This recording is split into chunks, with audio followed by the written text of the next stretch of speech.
Bonjour, alors voici un rapide coup d'œil de la plateforme de Mentimeter. Alors quand on se crée un compte, on arrive ici, on peut créer une nouvelle présentation. Alors par exemple ici, je vais l'appeler démo. On fait créer et là on a la possibilité d'ajouter du contenu à notre présentation. Alors on peut avoir plus d'une page ou juste une. Alors de ce côté-là ici, on va avoir les diapositives sur lesquelles il va y avoir le type de contenu souhaité. Alors, à droite, ici, on a différents types de contenus. Donc, des questions à choix multiples, des nuages de mots. Alors, vous avez différentes choses que vous pouvez ajouter à votre contenu. Ça peut même être juste des présentations du type PowerPoint, donc avec un titre ou des informations. Vous pouvez ajouter tout ce que vous voulez ici. Une fois qu'on a ajouté quelque chose, prendre un exemple ici, là, on vient ajouter notre question, nos choix de réponse, on peut décider de quelle façon ça va être présenté et on peut ici changer le thème, donc différents thèmes gratuits.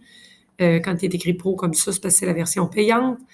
Ensuite, dans configuration, une fois que notre présentation est faite, on peut choisir si on la fait à notre rythme. Donc, c'est moi qui présente et c'est moi qui choisis quelle diapositive les élèves doivent compléter ou je le fais ici à la vitesse des participants.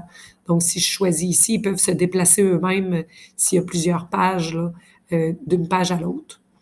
Ensuite, si je reviens ici à la page d'accueil, une fois que j'ai créé ma présentation vient ici en dessous s'ajouter et à ce moment-là, je peux, si je clique dessus, l'éditer à nouveau. Je pourrais aussi réinitialiser la présentation. Si je l'ai faite une première fois, par exemple, c'est un nuage de mots, les élèves ont participé, puis là, je veux le revivre avec un autre groupe, bien, je peux réinitialiser l'information.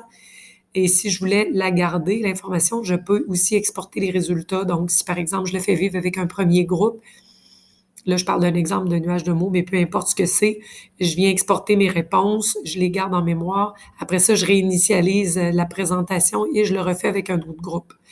Donc, je peux partager le lien pour voter aussi ici. Puis, c'est ici que je viendrai aussi pour l'effacer, puis renommer ma présentation.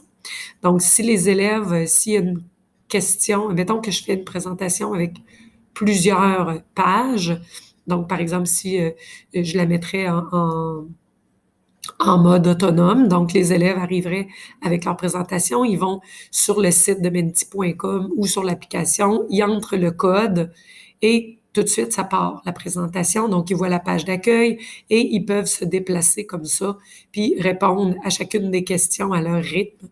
Et vous, de votre côté, si vous êtes en, en présence, vous pouvez afficher pour que tout le monde voit les réponses ou les garder pour vous.